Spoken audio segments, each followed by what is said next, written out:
Bora mergulhar na história de uma figura que é, sem exagero, um verdadeiro titã do universo fitness. Robinson Kennedy.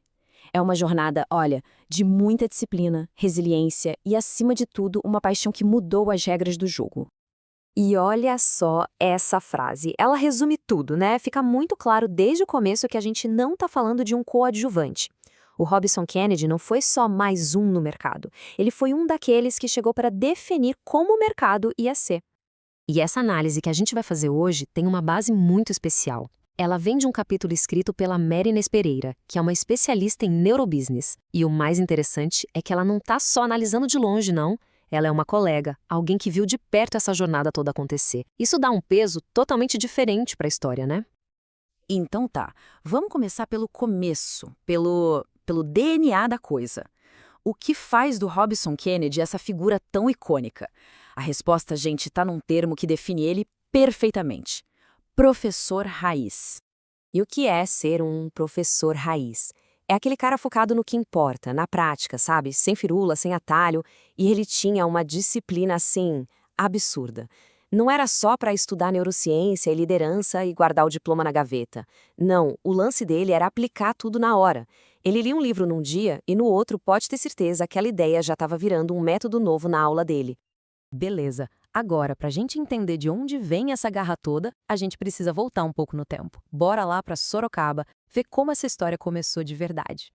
E aqui a gente encontra um dilema clássico que muita gente já viveu. De um lado, um garoto completamente apaixonado por esporte, vivendo para isso desde os 7 aninhos. E do outro, a família, querendo um futuro mais seguro, sabe? Sonhando com uma carreira em informática. Chegaram até a pagar cursos para ele que, claro, ele secretamente matava para poder ir treinar.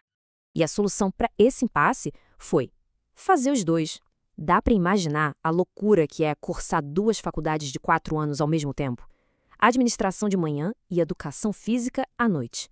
Isso já dá um gostinho da capacidade de superação que ia ser a marca registrada da carreira dele. Bom, faculdades terminadas, diplomas na mão. E aí chegou a hora da verdade. Aquela encruzilhada que define uma vida inteira, tanto no profissional quanto no pessoal. Olha só o cenário. De um lado da balança, um cargo de gerente de compras. Salário ótimo, estabilidade, carreira segura. Do outro lado, a paixão, a educação física, mas com uma grana bem menor. A tentação do caminho seguro era gigantesca, né?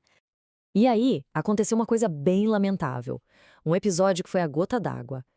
Deixaram um desenho de uma folha de maconha na cadeira dele, tirando o sarro porque ele ia trabalhar de agasalho. E o pior, o dono da empresa viu e achou graça. Foi ali, naquele exato momento, o preconceito e o descaso deram o empurrão que faltava. Ele pediu as contas e mergulhou de cabeça na sua verdadeira vocação. Caminho escolhido. Mas agora vinha a parte difícil, provar o seu valor. E isso levou direto para uma série de provas de fogo no mercado super competitivo de São Paulo.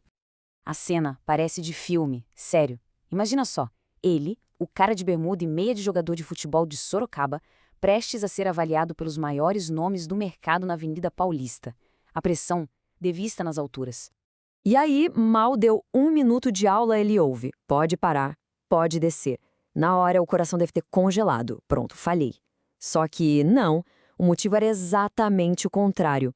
O avaliador ficou tão impressionado que queria que as diretoras vissem o talento dele. Resumo da ópera. De um processo para contratar 15 estagiários, ele foi o único contratado. E não como estagiário, como professor efetivo para começar na hora. E a persistência do cara era uma coisa de outro mundo. Para virar treinador da Body Systems, ele ligou uma vez. Desligaram na cara dele. Ligou de novo. Desligaram de novo. Na terceira, ele finalmente conseguiu um desafio. Grava uma aula sua e manda pra gente. E o resultado? Ele não só passou, como tirou a maior nota que eles já tinham visto. Isso é resiliência na veia. Muito bem, agora a gente chega no ponto alto dessa história toda. O momento da criação de um programa que nasceu aqui, no Brasil, e que ia conquistar o mundo. E o ponto-chave é este aqui: a missão não era pegar algo pronto e adaptar, era criar do absoluto zero. A matriz internacional da Les Mills não tinha nada de mini trampolim, mas aqui no Brasil o pessoal pedia muito. E essa responsabilidade caiu no colo de quem? Do Robinson, claro. Imagina a cena. Foram 6 meses de trabalho obsessivo. Ele treinando num trampolim que mal cabia na varandinha do flat dele, testando, criando, ajustando cada movimento. Ele chegou a dar aulas secretas, escondidas, só para conseguir o feedback da galera e aperfeiçoar o programa. E o resultado de toda essa dedicação?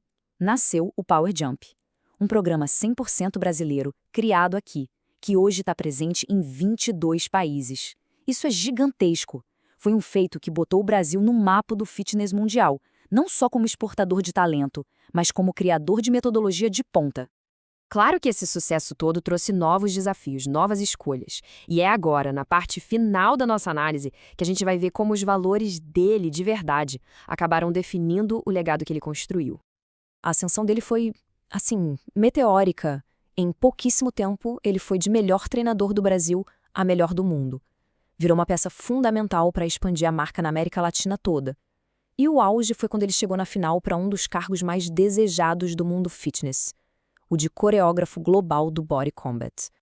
E aí veio a escolha final, a mais difícil de todas. Com essa chance de virar coreógrafo global, o que fazer? Se mudar para Nova Zelândia, que seria o topo da carreira internacional, ou ficar aqui, fiel às suas raízes no Brasil? Ele escolheu o Brasil. Ele disse não para a oportunidade lá fora. Uma decisão que, nossa, mostra a força dos valores dele. Ele preferiu ficar, investir no mercado daqui, continuar construindo a cena fitness brasileira. E é isso que fecha o ciclo da jornada dele, sabe? Ele foi, aprendeu, conquistou o mundo e trouxe todo esse conhecimento de volta para casa. E isso tudo leva a gente a uma reflexão final, né?